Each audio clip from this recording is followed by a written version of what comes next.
ici, nous sommes à l'Hôtel des Arts, le centre culturel que j'ai créé il y a quelques années. Aujourd'hui, pour moi, c'est un grand jour, puisque c'est la publication de Il le Déraciné, mon premier roman. De vous voir. Mais vous voir à nouveau. Comment vas-tu? André Adjar, Jean-Claude Lenoir. Alors d'abord, notre grand bonheur, c'est de revoir Mayoun ici. Et puis il vient avec un ouvrage qu'il a rédigé, qui raconte son parcours, qui est particulièrement touchant. Quelqu'un qui n'est pas né en France, il aimait ce pays, au point d'être parmi nous aujourd'hui. Et c'est un parcours qui montre que la France s'enrichit. Il y a des différences qui sont affichées par toutes les personnes qui peuplent ce territoire. Et Amayoun apporte son talent, sa gentillesse, sa générosité, son ouverture. Et je voudrais tout simplement que ce message qu'il nous transmet soit partagé par le plus grand nombre. Merci à vous tous d'être venus nombreux. Monsieur le sénateur, cher Jean-Claude Lenoir, vous avez été présent à l'occasion de tous les grands événements.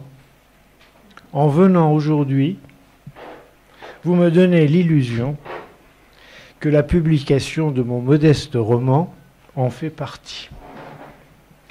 J'en suis bien évidemment très flatté. Un grand hommage à celles et ceux qui m'ont inspiré ce roman.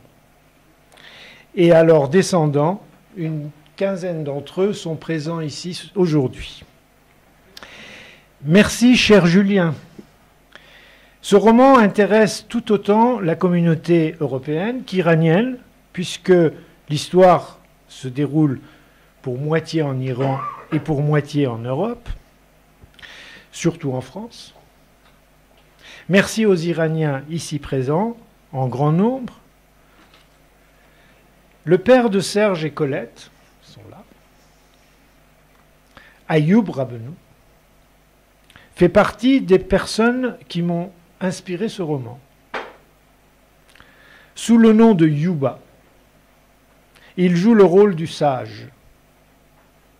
Serge et Colette se reconnaîtront aisément sur certaines photos qui datent de plus de 60 ans. Moi, je trouve qu'ils n'ont pas changé. Merci à la mère d'Île. Enfin, mes plus vifs remerciements iront à André Adjar, sans laquelle ce roman n'aurait jamais existé. Elle m'y a poussé, soutenu, conseillé, et elle a pris le risque d'en rédiger la préface, toujours avec une patience et une gentillesse exemplaire, me donnant l'agréable impression qu'elle appréciait Il. Et comme dit Il dans ce conte, je le cite, « Mes élèves m'aimaient, leurs parents aussi, et moi j'adorais qu'on m'aime. » Cher Andrea, je suis certain qu'il vous aime aussi. Moi, je l'aime aussi. Tout le monde l'a compris. Il, c'est un peu moi.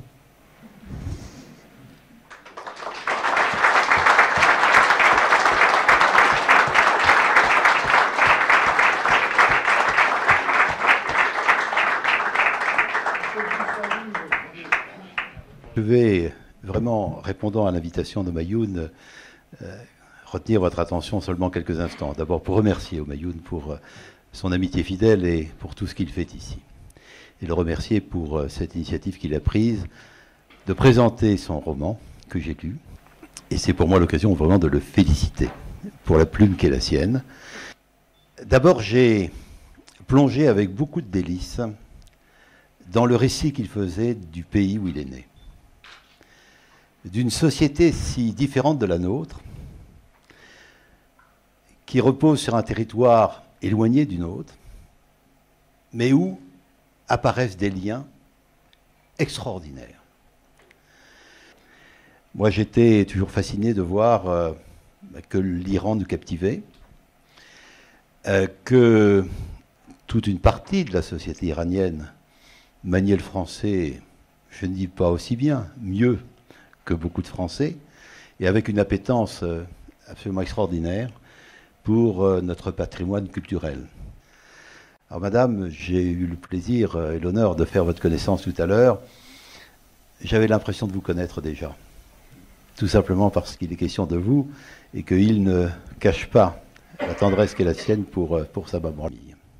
Et puis enfin, il a quitté l'Iran, déraciné, pour plonger ses racines dans un autre territoire qu'est le nôtre. Je mesure la chance que nous avons d'être un pays ouvert, qui permet d'accueillir des personnes issues d'un monde différent, et qui surtout sont tellement amoureux de ce nouveau pays qu'ils y restent. Et non seulement qu'ils y restent, mais qu'ils y apportent leur talent, leur générosité. Et Humayun fait partie des personnes qui ont apporté tellement de sensibilité, d'émotion, de gentillesse et de générosité. Alors pour tout ça, Humayun, un très grand merci, et que cette belle aventure continue. Vous êtes un de ces aventuriers. Merci à il.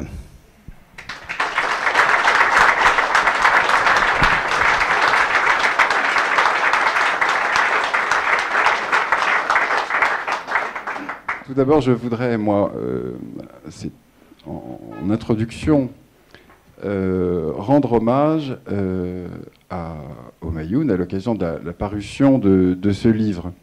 Et dire que, même pour quelqu'un qui écrit des livres, je pense que Andrea ne me démentira pas,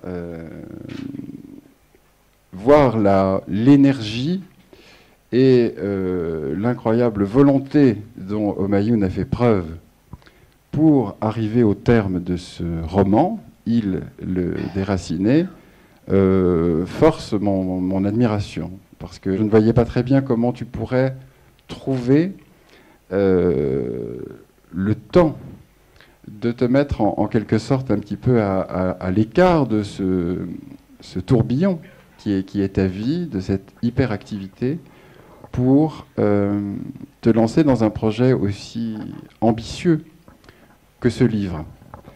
Et je me suis rendu compte que j'avais bien eu tort et que je t'avais probablement sous-estimé sur ce point. C'est un livre qui m'a surpris beaucoup. Et en fait, j'étais très sensible au fait que tu aies souhaité apporter une dimension particulière. Ce n'est pas je qui parle, ce n'est pas Humayun Minoui, c'est il. Et tu as choisi aussi de nous proposer un double regard, avec le regard de il, mais aussi le regard et la voix du père de il. Et là encore, c'est un exercice extrêmement difficile. Et je me suis dit, ça ne va pas tenir sur la durée, il va se casser la figure. Là encore, je me suis trompé. Tu ne t'es pas cassé la figure et ça fonctionne très bien jusqu'à la fin. Et en fait, là, je suis tombée sur quelqu'un qui était tellement ouvert et tellement désireux d'avoir un avis que ça s'est admirablement bien passé. En plus, j'ai été très surprise parce que Humayun a livré un texte qui était d'une propreté extraordinaire et j'ai été absolument époustouflée par la fluidité de la langue, par la facilité avec laquelle il maniait le subjonctif. Et c'est un décalage et c'est une expérience très troublante et très précieuse de rentrer dans la vie d'un homme par sa petite enfance et donc de rentrer dans cette civilisation et dans l'enfance de cet homme où j'ai rencontré madame, je vous ai rencontré en couche-culotte aussi, à la faveur du roman. Et donc c'était une expérience extrêmement jouissive et assez troublante, puisque bien sûr il est passif par rapport à certaines situations. Et donc il y a un tel décalage avec le Humayun Minoui extrêmement actif, extrêmement débordant d'énergie, et ce petit garçon qui reste finalement pas mal en retrait dans certaines situations parce qu'il observe, parce qu'il ressent, sans nécessairement agir. Et en ce qui concerne le français, alors le français, je le maîtrise beaucoup mieux que le persan. Voilà. Est-ce que c'est troublant aussi pour vous? Au début, j'étais un peu troublée. Moi, j'ai trouvé que dans le vrai personnage de mon frère Humayun, j'ai toujours trouvé que c'est quelqu'un de très réservé, très pudique, et il ne parle pas beaucoup de lui. Et je crois que ce livre, c'était une occasion de parler de lui, mais d'une façon très intime. Que c'était pas Humayun que je connais. On lui demande quelque chose, il répond toujours une réponse, une petite phrase, et on peut jamais savoir le fond des choses. Mais ce livre est très révélateur. C'est comme si il avouait ou il a sorti tout ce qu'il a jamais dit. Et ça m'a troublée. Je peux dire, j'ai dit, mais c'est pas lui. Et je sais pas, c'est une sorte de thérapie. Mais ce qui est intéressant, c'est que vous dites deux choses à la fois, c'est-à-dire que vous dites, j'ai d'abord pensé que c'était pas lui, là où finalement, il est le plus sincèrement et profondément lui-même. Dans ce livre, pour moi, il y a 3 personnes qui sont très importantes. C'est lui, le père. Et il y a une 3e personne qui est très importante, c'est Yuba. C'est un personnage extraordinaire, plus grand que nature. C'est un homme qui aime vivre, c'est un homme généreux, c'est un homme qui aime l'art, c'est un homme qui aime l'argent parce que ça permet d'avoir de l'art, d'avoir des belles choses. Et donc c'est un personnage qui a en fait une vitalité, une générosité. C'est véritablement un personnage solaire. C'est un personnage de roman, mon père. Mais jamais je ne pouvais le voir sous la manière dont vous en avez parlé. Parce que c'est vrai que c'était un sage, c'est vrai que c'était un homme qui avait une vision du monde tout à fait extraordinaire, qui a pu être pendant sa vie avoir une influence sur son entourage et dans tous les milieux. C'est aussi un très joli roman, avec des passages que je trouve d'une rare poésie, un peu décalés. Et j'adore les scènes de ce petit garçon avec ce corbeau qui lui file une trouille bleue. Lorsqu'il voit un corbeau dans le jardin du lycée Michelet, où il est presque convaincu que le corbeau l'a fliqué depuis l'Iran pour le harceler au lycée Michelet. Et il y a vraiment des moments d'une rare poésie et qui sont réjouissants à lire. Est-ce qu'il devient une sorte d'ange gardien au fil du temps? C'est un peu le garde-fou. Je ne savais pas, Humayun, que vous aviez approché mon père de si près. Depuis le plus jeune âge, je me suis contenté de l'observer. Oui. Je crois qu'il m'a influencé, surtout dans ma mégalomanie que tout le monde connaît. Voilà. Il le déracinait, et ça me fait penser rapidement à un poème de Hafez. Sois amoureux, sinon un jour ce monde va s'arrêter et tu ne comprendras rien du tout de cet atelier d'univers. En fait, ce roman dit que quand quelqu'un est déraciné jeune, il a beaucoup de mal à reprendre racine, même dans sa propre terre d'origine. Je pense qu'aussi c'est une des grandes intelligences du roman, puisque quand il, après pas mal d'années passées en France et puis en Angleterre, et finalement c'est un double déracinement dans le cas d'Humayun, parce que certes il a été déraciné d'Iran, mais finalement il n'est, du moins à cette période-là de sa vie, qui va jusqu'à 22 ans, il n'est pas tout à fait d'ici, la France, l'Europe, mais il est plus tout à fait de là-bas. Mais qu'en réalité, les vraies racines, c'est là où on aime et là où on est aimé. Et je trouve que c'est aussi une des grandes forces du roman. est-ce que tu as en effet ce sentiment d'étrangeté? Et ensuite, cet exil, finalement, devient un exil volontaire. Tu as le choix, à un moment de ta vie, de repartir avec ta famille ou de rester. Et tu décides de rester. Je dis il, ni d'ici, ni d'ailleurs, mais partout chez lui, malgré le regard d'autrui. Il est vrai que partout où je vais, je me sens vraiment chez moi. Puis, d'un seul coup, on rencontre le regard sur soi et on est très surpris de voir que les autres ne nous considèrent pas comme quelqu'un de là où on est. Ton père te contraint, en quelque sorte, à faire tes preuves, mais parce qu'il est sûr que tu vas y parvenir. Finalement, ce père très absent physiquement, mais dont l'influence n'a jamais cessé d'être présente pour toi, tu lui donnes, dans ce livre, une incroyable présence. Le meilleur service qu'il a pu me rendre, c'était précisément de me priver. Et je lui en serai toujours reconnaissant. En me privant, il m'a forcé à ce qu'il voulait, lui, en me privant, en me laissant vivre dans la pauvreté pendant plusieurs années, jusqu'à ce qu'il dise à son père, et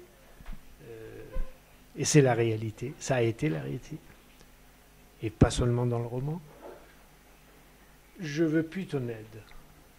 Et c'est devenu un problème, non pas pour il, mais pour le père, qui sentait que il lui échappait totalement. En parlant de votre père, ça a été conflictuel, est-ce qu'il a été reconnaissant de ce que vous êtes devenu, ou malheureusement est-il disparu ensuite, ou a-t-il été jaloux de ce que vous êtes devenu? Il a été d'une fierté impensable. Je crois qu'avec Monsieur Sandre, vous lui avez répondu que vous vous sentiez mieux en Europe qu'en Iran. Ah, pas du tout. Non, non. Quand vous y allez, j'ai mal compris alors. Je disais que je me sentais bien partout. Quand on va dans son pays, on a normalement le sentiment d'aller chez soi. Et là, le regard d'autrui dont je parlais, c'est surtout en Iran, parce que être né dans un pays et sentir un regard comme si vous étiez un étranger, ça c'est beaucoup plus blessant que d'être finalement dans un autre pays et puis on a un autre regard sur vous. Je dirais que c'est presque normal. Vous savez que Chantal Thomas habite ici, dans votre ville. Et Chantal Thomas et moi, nous sommes entrés au lycée Michelet la même année, en 1958. Mais elle ne m'a pas marqué. Et toi, je ne l'ai pas marqué non plus. Et on se rend bien compte combien ce lycée Michelet a été important pour toi et combien tu as appris, à force aussi justement de volonté, etc., mais appris à y être heureux et à en faire des souvenirs heureux. Chantal Thomas, elle, au contraire, a des souvenirs absolument détestables. Oui, c'est pour ça que je disais son témoignage aurait été extrêmement intéressant parce que nous avons eu des visions complètement opposées. Et puis il y a un autre monsieur que tout le monde connaît aussi, c'est Serge Moati, qui était au lycée avec moi. Serge Moati vient de publier un livre qui s'appelle Le vieil orphelin. C'était aussi un roman autobiographique et toute une partie est consacrée à ce qu'il a vécu au lycée Michelet. J'ai tenté de les faire venir, mais ils ne sont pas là. Ils avaient autre chose. Alors, ce monsieur qui va parler, Alain Gambard de Linière, est un de mes contemporains au lycée Michelet. Donc, Humayun et moi, on a pu côtoyer beaucoup de nationalités différentes. Hein. Quand on voit le dimanche ou le samedi, les petits camarades s'en allaient rejoindre leur famille, et pour certains, ce n'était pas possible, il se crée quand même un climat très particulier. Donc, on a partagé ces moments où on voit le soleil couchant un samedi soir et les petits camarades partir rejoindre leur famille. Tu expliques que quand tu étais donc enfant, au moment de quitter l'Iran pour venir la première fois donc avec ta famille à Paris, que tu imaginais Paris comme un paradis, comme le paradis. Et ça m'a frappé, c'est tout de même extrêmement fort. Bon. Et je me demandais un petit peu pourquoi, et je me demandais surtout si Paris et la France avaient tenu cette promesse. Alors moi j'ai un début de réponse. Paris était un paradis parce qu'il n'y avait pas de vendeur de tissus où sa maman l'entraînerait pendant des heures. C'est un début de la réponse. Bien sûr que Paris a tenu sa promesse, sinon je n'y serais pas resté aussi longtemps. Alors pour en venir à ma maman, vous l'avez remarqué qu'elle appelait il mon enfant, et je voudrais vous dire qu'elle m'appelle toujours mon enfant.